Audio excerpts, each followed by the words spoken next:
Polícia Federal concluiu o primeiro inquérito da Operação Sem Descontos sobre descontos indevidos no INSS, caso que a gente vem acompanhando aqui nos últimos meses, né? Terminou com 48 indiciamentos relacionados ao caso da Conafer, que é aquela Confederação Nacional dos Agricultores Familiares e Empreendedores Familiares Rurais, né, Síria? Pois é, André, e esse relatório ele foi apresentado pela polícia ao ministro do Supremo, André Mendonça, que é relator das investigações. Entre os indiciados estão o ex-presidente do INSS, Alessandro Stefanuto, e o presidente da Conafer, Carlos Roberto Ferreira Lopes, que está inclusive foragido. O Instituto foi procurado via assessoria de imprensa por WhatsApp, mas não respondeu às mensagens de O Tempo em Brasília. A entidade investigada pela Polícia Federal foi a segunda que recebeu mais descontos em aposentadorias no INSS. Cerca de 484 milhões de reais entre 2019 e 2024.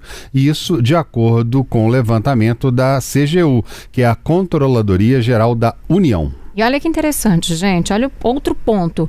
Dos 397 milhões de reais em créditos apontados como atípicos nesse período, 376 milhões e 500 mil reais tiveram como origem o Fundo do Regime Geral de Previdência Social, que financia aposentadorias para segurados do INSS. Este, é o primeiro relatório final apresentado no âmbito da Operação Sem Desconto, que resultou no indiciamento que a gente está falando sobre aqui. Deflagrada em abril do ano passado, a investigação apura um esquema de desvios estimados. Gente, esse número, toda vez que eu falo esse número, eu assusto. Desvios estimados em cerca de 6 bilhões de reais em descontos de associados. Partes dos indiciados ali, estão presas desde 17 de dezembro do ano passado. A PF, Polícia Federal, se concentrou em finalizar primeiro esse relatório. A defesa do careca do INSS afirmou que ainda não teve acesso ao indiciamento. Síria. Mas é o careca do INSS que também está nessa lista aí que a gente citou, né? Então a gente volta a falar agora com o advogado criminalista, o Núbio Mendes Parreiras. Núbio, agora outro assunto, um assunto que deixou muitas pessoas preocupadas e ainda deixa, que esse rombo todo aí em aposentados, no dinheiro ali, de aposentados e pensionistas do INSS. O que significa na prática, para a gente entender melhor, esse indiciamento que foi realizado pela Polícia Federal e quais podem ser, os próximos passos deste processo a partir de agora? Muito bem, Síria. O indiciamento é a conclusão da investigação, a conclusão dessa fase da investigação, Teve várias fases, tem outros inquéritos também nesse escândalo do INSS. Esse me parece que é o que o senhor Antônio, vulgo careca do INSS, que ocupa a posição central, É o que ele ocupa a posição central, Então, a Polícia Federal, ela conclui essa investigação, ela conclui por meio de um relatório final, e nesse relatório ela tem duas opções, ou simplesmente arquiva a investigação, indica o arquivamento da investigação, seja porque não foi apurado crimes ou que não se identificou autores para práticas do crime, ou a segunda opção da polícia, seja Polícia Civil ou Federal. No caso, como a investigação é por uma Polícia Federal,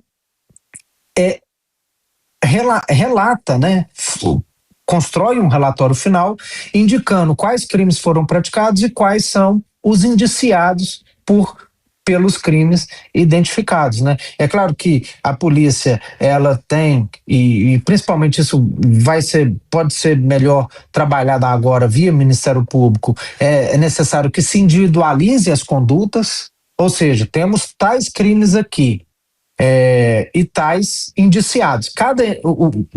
Tais indiciados praticaram tais crimes, outros indiciados praticaram outros crimes. Eventualmente, algum que estava sendo investigado pode ser excluído da investigação. Não se apurou nenhum crime que esse daqui teria praticado.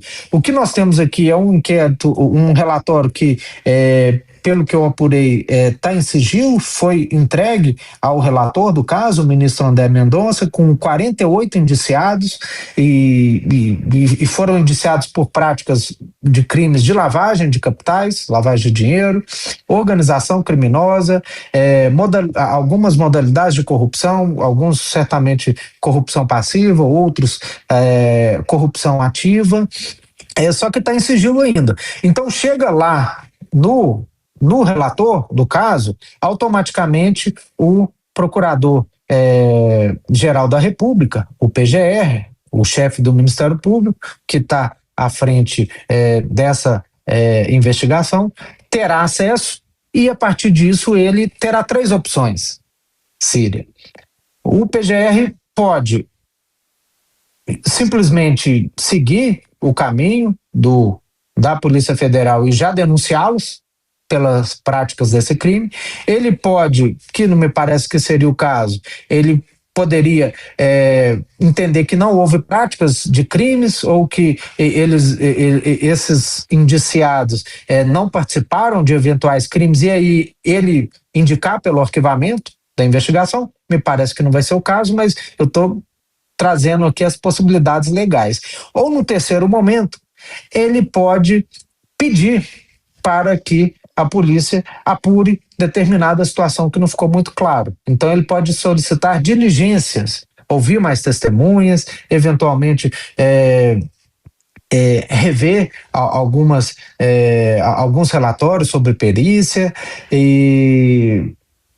Então ele tem essas 3 opções. Na primeira opção, ele pode também, ele pode já oferecer a denúncia, mas pode entender que houve outros crimes, ou entender que algum ou alguns dos crimes imputados pela polícia não seriam o caso, e denunciar só pelo que ele entender. E ele pode também, ainda nessa primeira opção, né, entender que nem todos os 48 deveriam ser acusados para iniciar essa segunda etapa do processo penal. A primeira etapa é a etapa da investigação, que, ao que tudo indica, foi concluída. Pode ser que o Ministério Público vai pedir para que seja apurada alguma situação, aprimorada alguma questão da investigação, mas se for concluída e se for oferecida a denúncia, aí nós vamos chegar na segunda etapa. E aí, respondendo a sua pergunta, Síria, nessa segunda etapa nós teremos a chamada ação penal.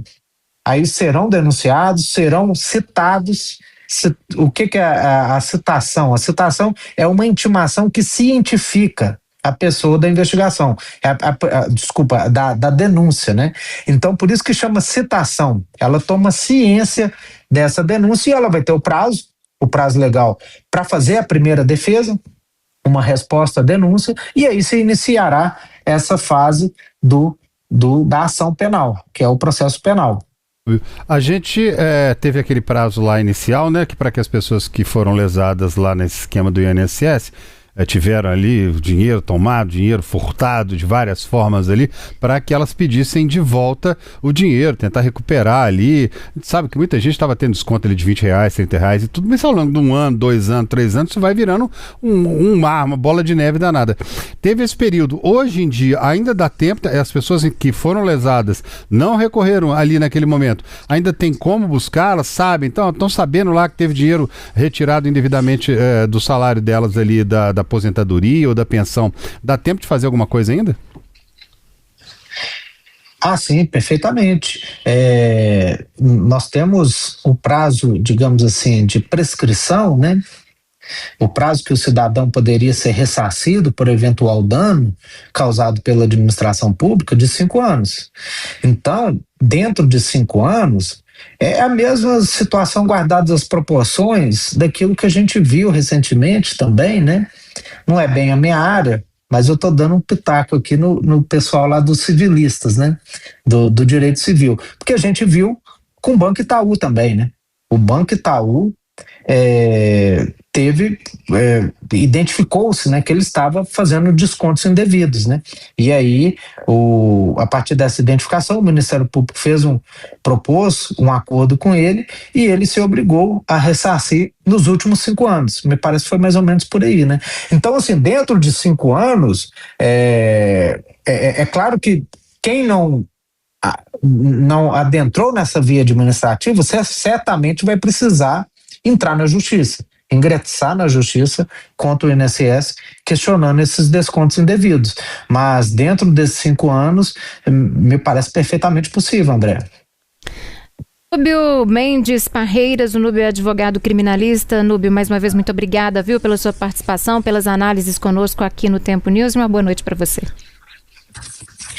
Muito obrigado, Síria. Obrigado, André, telespectador. Sempre à disposição e sempre um prazer participar com vocês. Boa noite.